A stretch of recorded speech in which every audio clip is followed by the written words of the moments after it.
located in Storm Lake, Iowa? Could you repeat that one more time? Yeah. I'm Emily Noteware. Today is March 22nd, 2019, and we are located in Storm Lake, Iowa. Just a second.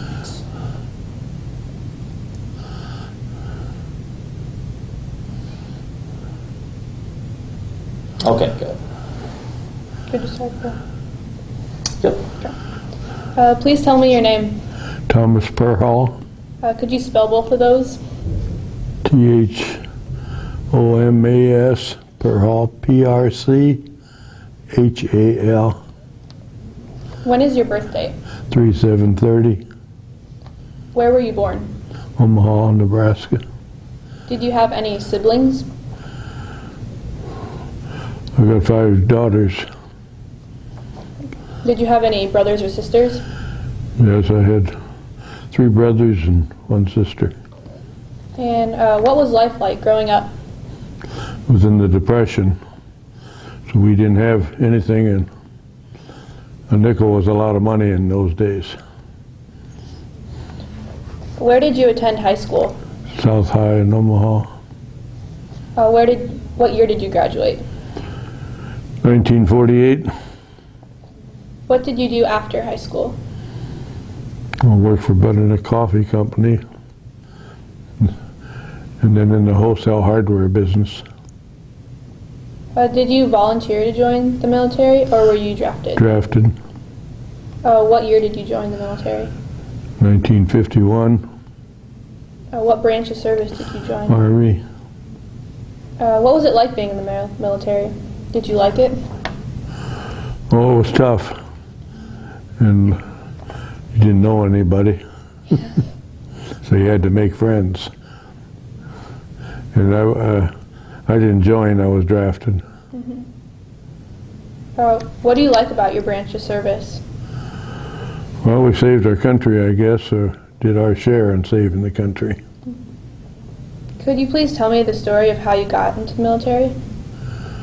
Well, I was drafted and went basic training at Fort Leonard Wood, Missouri, and then went to Army Leadership School. Then I ended up in the front lines of North Korea with no experience, and I was assigned to a 4.2 mortar company, which I'd never seen a mortar in my life until I was on the front lines. And it was very dangerous and very scary at 21 years old. What kind of things did you learn in basic training before? Well, how to use a rifle, and then how to use construction engineering. And then after basic training you Went to Korea. Mm-hmm. What did you learn there? You don't want to be in wars. The people that start the wars are never involved in the wars. They just sit back and start wars.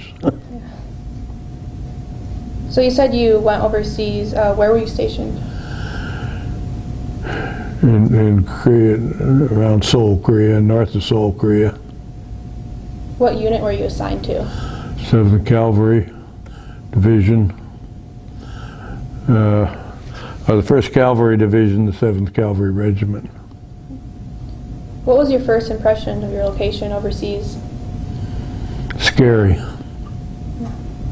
What was your job? Well, I was a mortar operator. Did you enjoy that job? No. What kinds of interesting places did you get to see while overseas? Well, then I got to spend a year in northern Japan on the island of Hokkaido. We could see Russia from there. And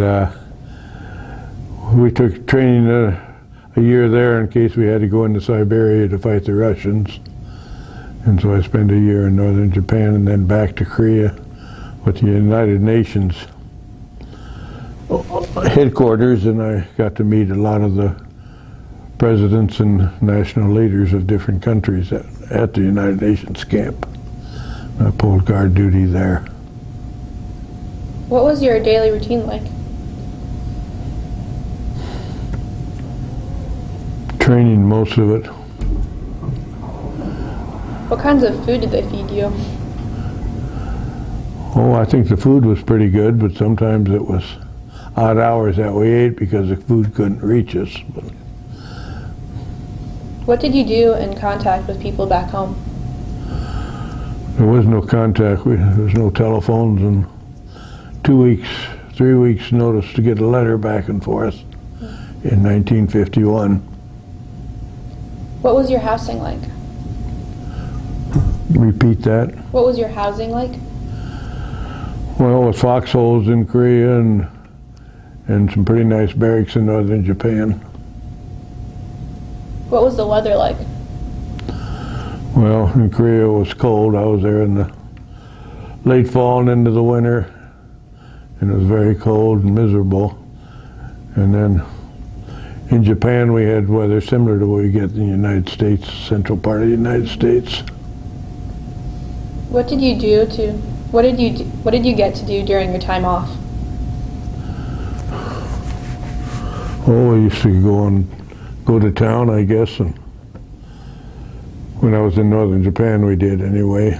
In Korea there was no time off. Do you have a day that stands out in your memory?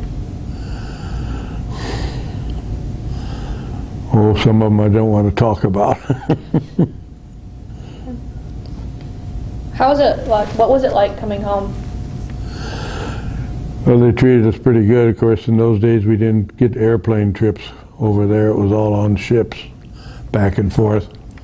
But when we got back to Seattle, they had bands out there and they had boats with fire hoses over the boats, and there was a good crowd of people greeting us back in the United States.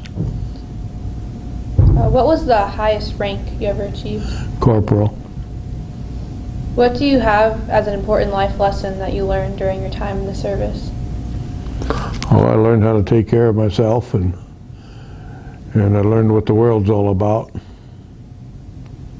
Do you think that being from Iowa helped you have a good work ethic? I think so, yes. What would you say to people who are my age about what you learned in the service? Well, stay away from it if you can. Vote for politicians that don't get us into these troubles. Are you proud of your service? Would you do it again? Oh, I don't think I'd do it again, but I guess I was proud of the Army, yes.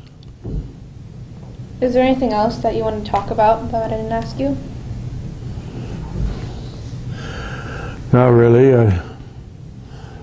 It's been 68 years ago since I've been in the service, so that's quite a ways back. And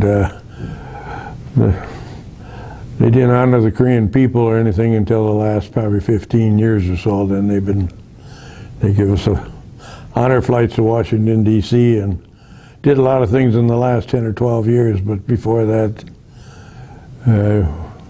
we were pretty much forgotten about. Yeah,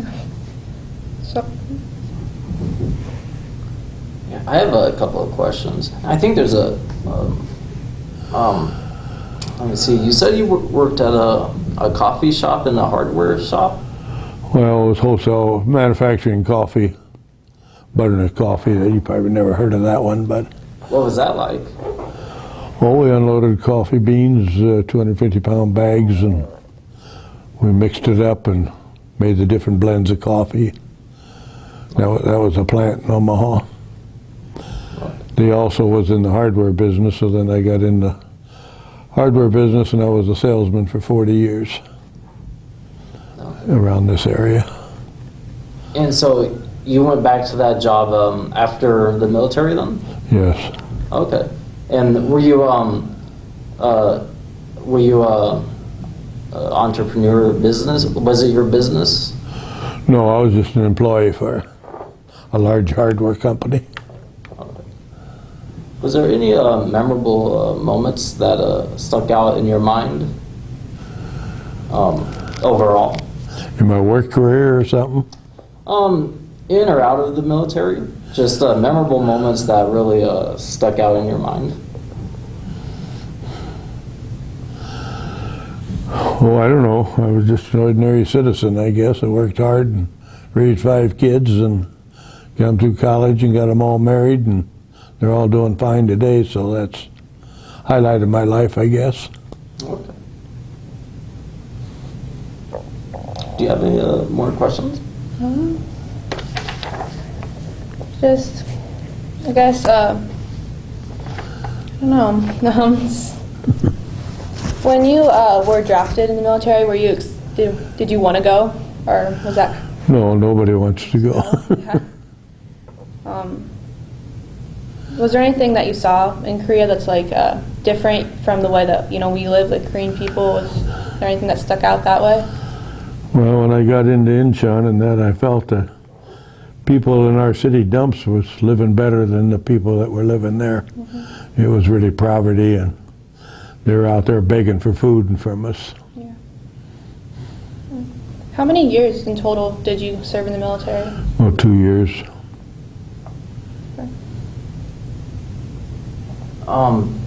You said that you worked guard duty, but where was the UN building? I was in Busan, Korea, in southern Korea. Okay. Was it near the 38th parallel then?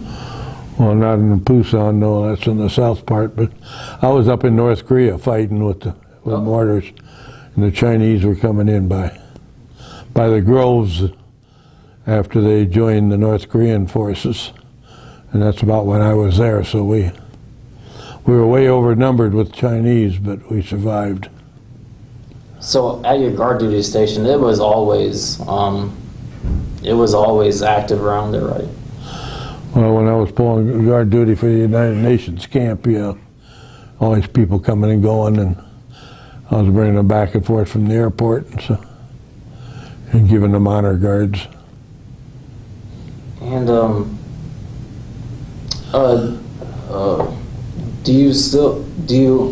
have you worked honor guards after leaving the military? No. Okay. I had a couple more questions, but you said you were a mortar. A mortar. Well, I fired mortars, yes. Okay. Okay. What was that like? For me, was it back then? Was it set up in like just a normal platoon in a company? Well, we were set up in rice paddies and behind mountains or wherever we had to be, and then we fired into the enemy territory. But how was it set up? For instance, how many mortars per platoon would there be? Well, it was 5 per platoon. We probably had 50 mortars. Okay. In a company. Okay. And the shells were pretty big and tall. Never seen a mortar shell in my life until I got up the front line, so there was no training whatsoever. Today you call your congressman and you squawk to beat the band, but in those days we had no choice. We were put up there in the front lines, and that's our survival. So what years were you in high school before this? Well, 44 to 48. Okay. So during I guess the later part of World War II. Well, no, that was after World War II, and before the Vietnam War, in between. Okay. And did you have any plans that you wanted to do besides the military? Like, did you have any? Nothing special, no. Okay. No. Yeah, I had some pictures here in case you wanted to see what a mortar looked like. But We actually will have you bring them out because the last gentleman did have some awesome pictures that he showed, and so we got some good footage of that. But was there any questions you had? Or? Not a whole lot. I guess, can you compare anything the way the wars that we're in now, I guess, like we were in Afghanistan and everything, different from Korea? Well, I left home, it was 2 years before I got back home. Today they got 6, 8 months and then you see them coming home. So they're moving them in and out of the war zones fast compared to what they did in those years. So, actually, let me, I'm just gonna move the camera. Let me see, the way we did it last time was we moved the camera here, and then you just laid each one out, and, Okay. and you basically, said what they were, and you can actually sit here, and I'll pull up another, oops, so I'll pull up another chair. And you can actually sit here, but I want to. Oh, I'll bring your sack over. Don't worry. I'll just. So we plan on getting video of you just showing the pictures that you have. I just want to get the height right on this.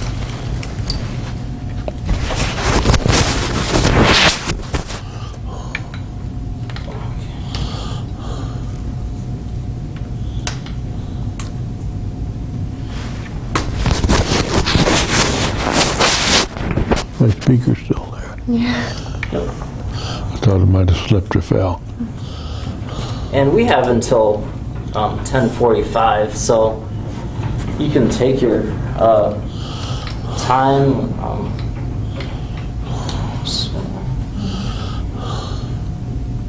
Okay, it's leveled enough there. So I'll bring the sack over.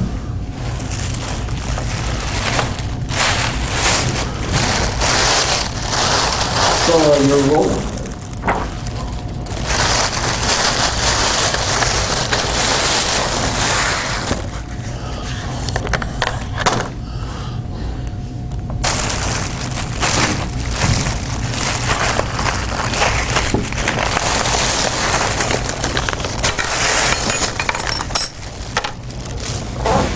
Got a great big book here full of pictures, so I just took a few out at random, but Wow. that was taken in November before we had snow over there in Korea.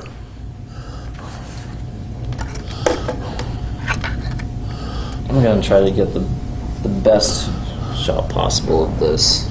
Oh, it's got The a, light is it's really. got a pedestal on the back. Let me try it this way, but I might have to. Yeah, the light is just glaring on it. So if you can set it up there. There we go. Okay. So I like classic war movies, and one of the ones that brings me to mind when looking at that is Pork Chop Hill, which I think came out in 1957.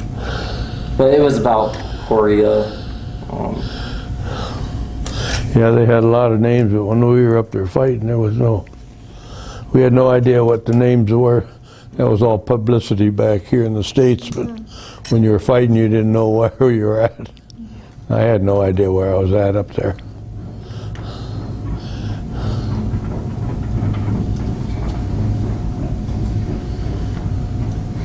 Let's see if I can figure out.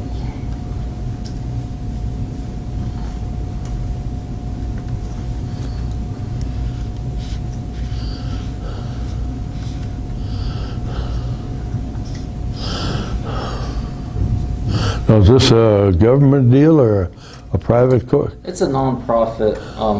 I just started working. I'm a freelancer, but I just know Sergeant Robinson from the company I was enlisted with. What are they going to do at this interview? Where does that go?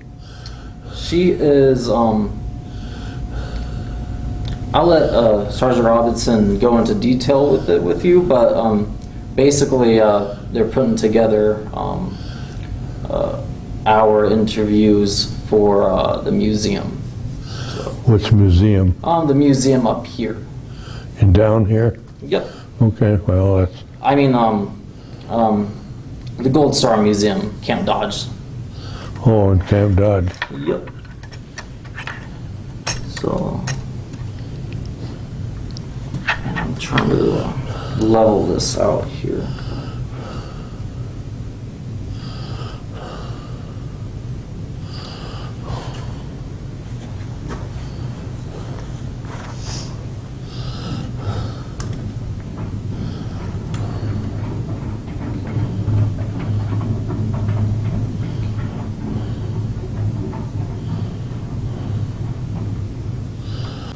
And I'll just step back again and I'll let you explain everything you have here.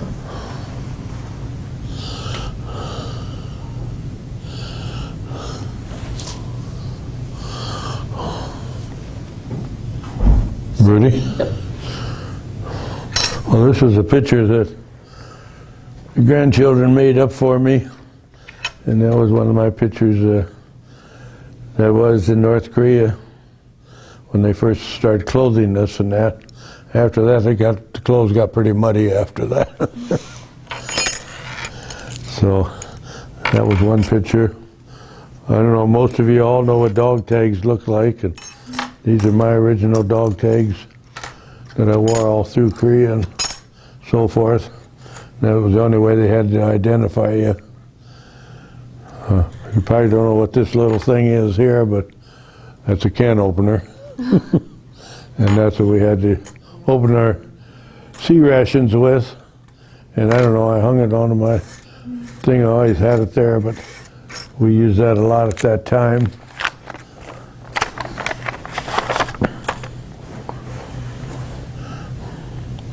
Of course, as my cap says, I was a Korean War veteran, and this was a cap that was given to us by both Hy-Vee and Casey's General Store when we went to Washington, D.C. for a veterans rally, and there was 368 of us on the one plane, so it was a big crowd. When we got to Washington, D.C., there was 11 busloads of us.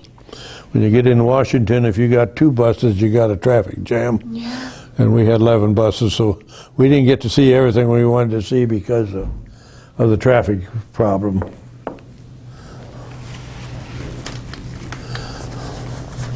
I don't know if these will come out or not, but... You can actually just lay them down on here. Actually, yeah, that glaring up there. Let me try a few different...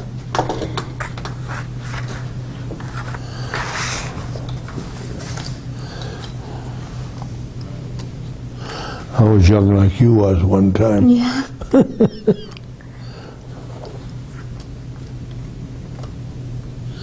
There you go. Okay. Well, this was a picture of mine when this was when I was in northern Japan. This was one of the pictures when I was firing mortars in Korea.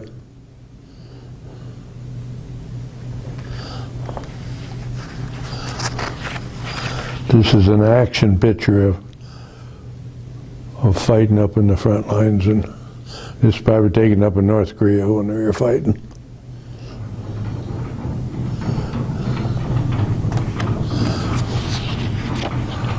That was another picture of us shooting the mortars. And as I said before, I never seen a mortar in my life until I got on the front lines. And we weren't always happy, so this is a picture of us on the sadder pictures. This is a buddy of mine from Tennessee.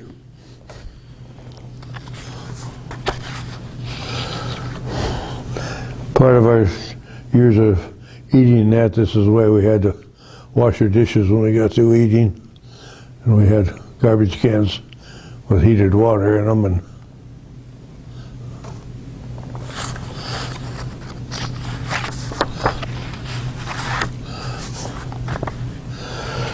in Korea, and that long before we had charcoal briquettes in the United States, which probably came in about the 60s. This is the way they made charcoal over there in Korea, in northern Japan, and they got these all burned up, and then they chop them up in chunks, and then they would use it as charcoal. That's beginning of the charcoal business.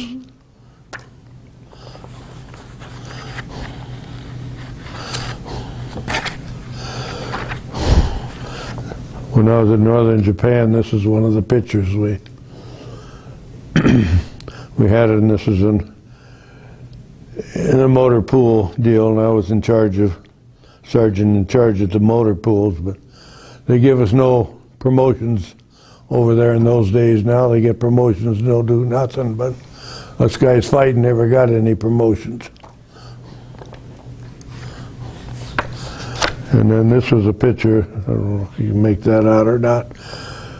When we were in northern Japan training for Siberia, we had snowshoes and we had weasels, which had half tracks that we traveled, went across water with this, and we had snowshoes, and so we spent 2 or 3 weeks out in the cold just surviving in the wintertime. So those are just a little sample of hundreds of pictures that I have. And I'm gonna get a close-up of the dog tags. Can you, yeah. So I don't think you can read them anyway. Do you remember who took all these pictures? Huh? Do you remember who took all these pictures? Well, I had a camera over there and I took a lot of the pictures. And different other guys got pictures and give them to me.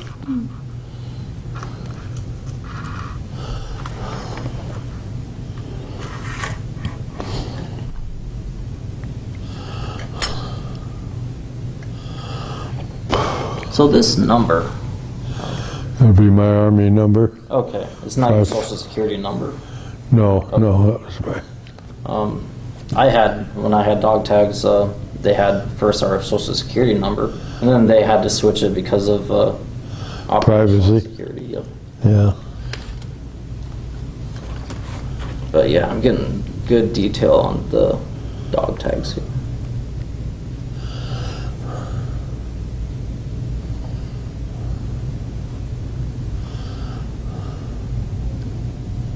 Now I'm just gonna try to take this off here, and I'll just go over each picture one more time.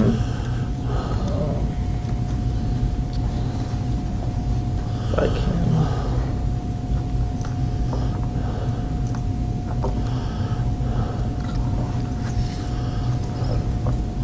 There we go.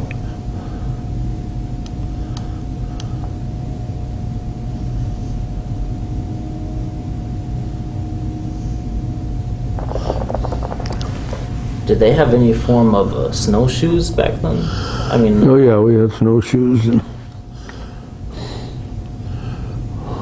everything was painted white so they couldn't see out there. Was the weather about like here? Did it get pretty cold? Yeah, I mean we had, not quite at this below zero we had, but it gets down around zero. Mm-hmm. They have their seasons over there the same as we had here. Yeah.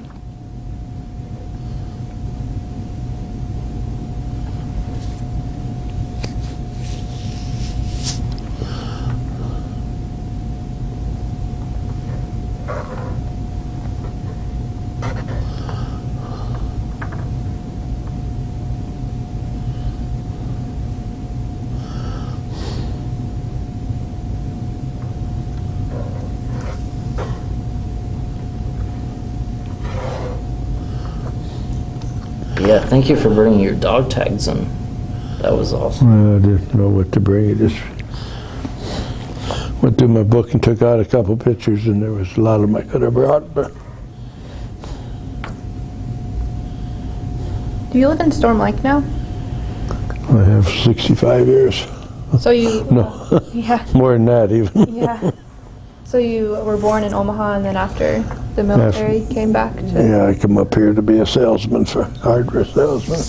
I don't know, do you know Nancy Lenhart, or Shane Lenhart, or I've heard Nathan? the name. Nathan? Heard the Lenharts. There's like Lizzie Lenhart that goes to school. Yeah, that'd be a cousin, yeah. Yeah. My daughter's a Lenhart.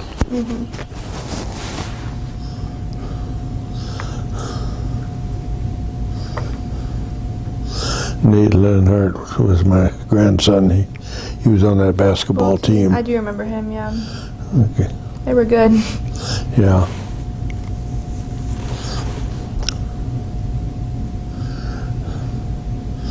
We came to Storm Lake. St. Mary's Church was just 1 year old, so.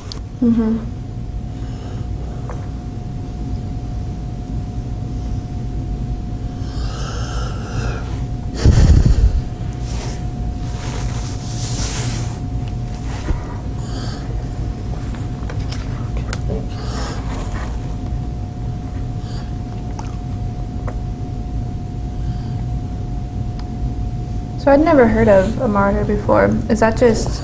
Is it... Never heard of what? Is that... It's a weapon, obviously, but... Yeah. Yeah. Well, they shoot that big shell that you see there. You drop them, but you gotta put all kind of different charges on it to make sure you hit the target out there. And there's a fellow sitting over on the other side of the mountain over there, and he's watching where your shells are hidden. And then you change your direction just a little bit to wherever you want to hit the target. So I don't know anything about artillery, but did you have different type of shells to fire, like smoke? Yeah, well, like this would be a typical shell there. And then there would be smoke bombs so that you could see where the shell was landing. And then they tell you raise it up or lower it, or go to the right or go to the left, and 10 yards or 15 yards. And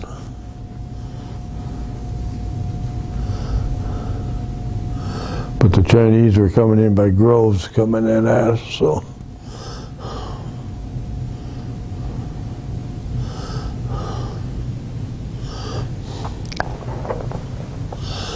All right, well, is there anything else that you want to share? I think we covered everything. That's pretty much it. All right. Well, thanks again, Tom, for spending the time with us and everything. Okay. Well, the 1st Cavalry and the 7th Cavalry, they got demolished pretty much up there in Korea, and then that's when they pushed us up there with no training, because they needed bodies up there. And then after we were there about several months, and they took us all back to Japan to rebuild the 7th Cavalry and the 1st Cavalry. And the 7th Cavalry was back in your movie days when they had the 7th Cavalry on horses. 7th Cavalry Regiment, you know, cowboy movies. Same, not the same outfit I was with, except 100 years later. Was that Custer's regiment, 7th Cavalry? Yeah. Okay. All right. Well, I'm gonna set the camera back up here.